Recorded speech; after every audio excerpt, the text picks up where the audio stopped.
Night has fallen, and the moon is a glowing golden orb in the black sky. See how it shines on the dark back roads of America, and on one road in particular.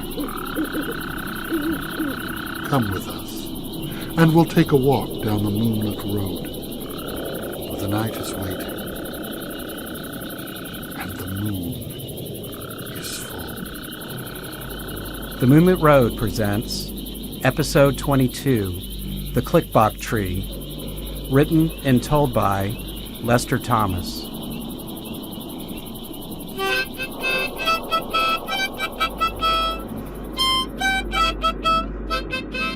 Many rains ago, a mighty king planted a click-bok tree.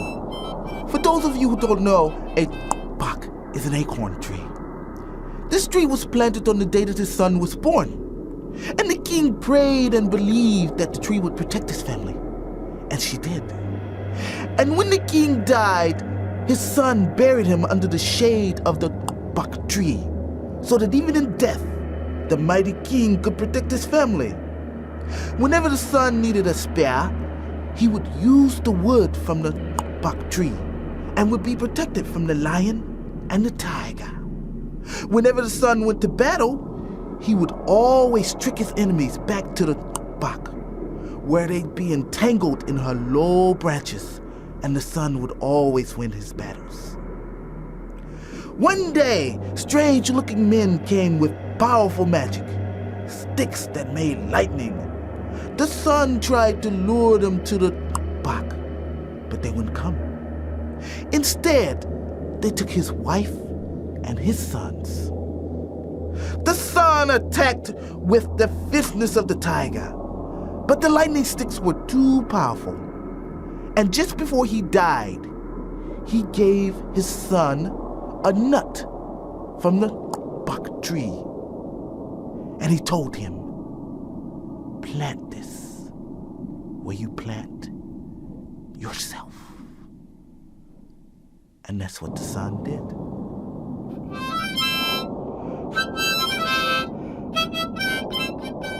Many rains ago, a mighty son was brought to America. He was given the name Cephas. Now, on the day that his son was born, he gave him the name Zebedee, and he planted a click-bok tree. Now, he prayed and he believed that old click-bok would protect his family, and she did. And when he died, old Zebedee asked the taskmaster if he could bury his pappy in the red clay dirt under the shade of the click-bok tree. Now, the taskmaster was a mean and hateful so-and-so. He told Zebedee no. But when he did, that old click-bok dropped a heavy branch on his leg and broke it, crippled him for life. Well, let me tell you, after that, things got mighty hard for old Zebedee. It seems like whenever he could, the taskmaster would find a reason to beat Zebedee. And if for some reason he couldn't beat Zebedee, he'd beat his wife until she bled. Well, let me tell you, old Zebedee had had enough of that. He was about to up and run away when all of a sudden, Zebedee's wife told him that she was heavy with his young'un. Now, Zebedee knew that being on the run wasn't the place for a gal that was heavy with his young'un. So he had to stay.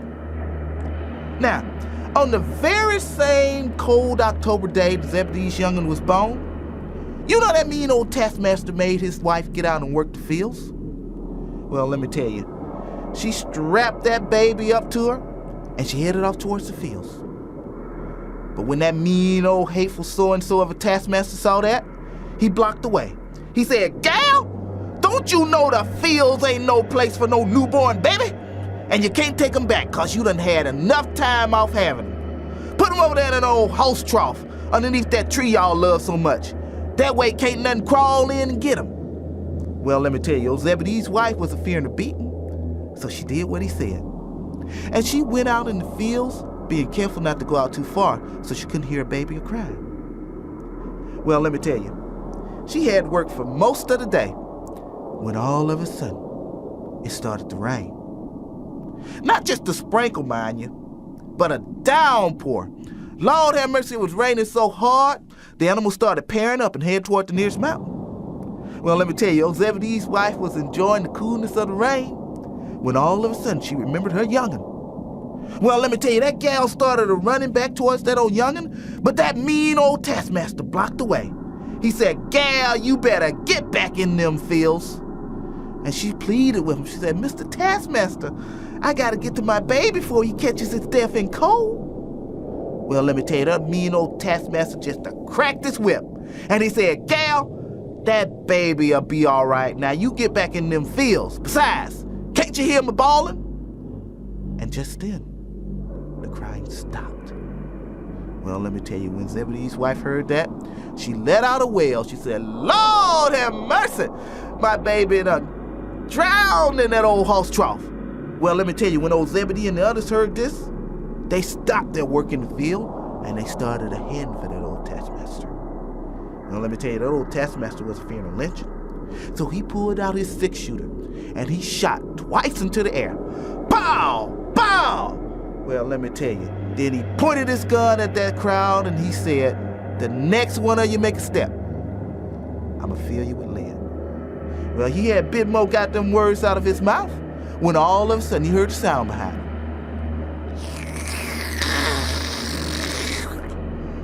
Boom! Sounded like a tree falling over. Well, he didn't pay too much mind to it, but then it happened twice more. Boom! Boom! And this time, Zebedee's wife backed up in fear. Well, let me tell you, that old taskmaster swung around, and when he did, he saw something that made him glad he had an extra pair of pants. That old bok tree was pulling its roots out of the ground, walking toward him like a man walking through thick mud. And every time it took a step, it left no trace of ever being planted before. Well, that old taskmaster had to think of something.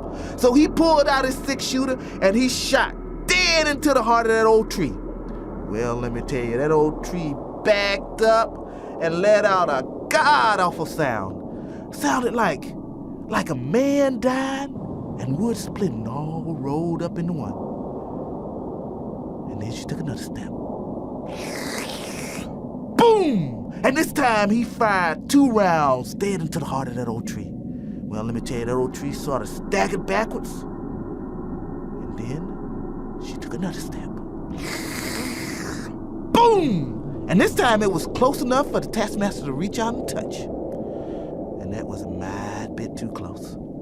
That old taskmaster had to do something soon, so he swung his gun around and he pointed it dead at Zebedee's wife. And he said, "Deviltry, if you make one more step, I'm gonna let her have it right between the eyes." Well, let me tell you, that old tree stood up straight and tall like it had always been there.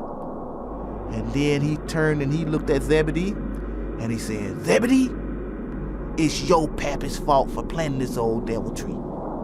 Just for that, I'm gonna shoot your wife anyway."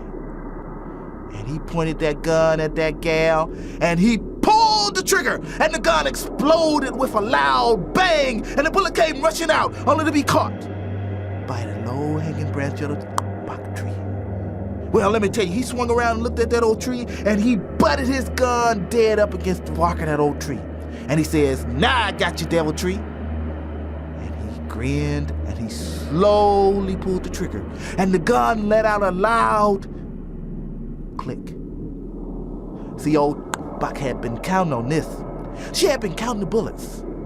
2 in the sky, 3 in the herd, and 1 more. Well, she knowed he was out of bullets. When that old taskmaster figured this out, he turned to run, but she shot a root out of the ground and wrapped it around that old crippled leg. Well, let me tell you, he wasn't about to let old tree get the best of him, so he reached for his bowie knife. He pulled out his bowie knife and he raised it in the air to cut that old root off, but she shot a root out of the air like an octopus's tentacle and wrapped it around his arm and pulled that knife away. And then she started pulling. She pinned him down to the ground, and when he looked up, them 2 old bullet holes formed 2 evil red eyes, and the 3rd one formed an evil grin. And she started pulling, and he started screaming. And she started pulling, and he started screaming. And the last thing anybody heard of the taskmaster was the muffled sounds of a man coming from 13 feet under. And then all was silent, except for the whimpering baby coming from the low branches of the click-bok tree. Well, let me tell you, Zebedee's wife was the first one to look up. And when she did, she saw her baby being cradled in the low branches of the click-bok. She's about to climb that old tree to get him, when all of a sudden, old click-bok lowered the baby down into his mama's arms. And there she stood up straight and tall, and she stands that way to this very day. Now, in the fall of the year, you might find yourself in a little town called Lineville, Alabama, near the banks of the Alabama River. And if it starts to rain, you might even find yourself seeking shelter underneath a big old oak tree. Well, if you listen real careful like, you can hear the acorns in the ground. Pock, pock, pock. And some folks said that if you put your ear to the bark, you can still hear the muffled screams of the taskmaster coming from under the ground. Now, don't you worry, for as long as the red clay dirt is fertile, and as long as the rain falls from God's blue sky, old click-bok will be protecting her children like she did the many rains ago, and like she will for many rains to come. That concludes this tale from the Moonlit Road. Be sure to visit our website at themoonlitroad.com to find out more about our stories and let us know how we're doing. The Moonlit Road is produced and directed by Craig Dominy, recorded and soundscaped by Henry Howard in beautiful Stone Mountain, Georgia. Thanks for listening, and we'll see you next time.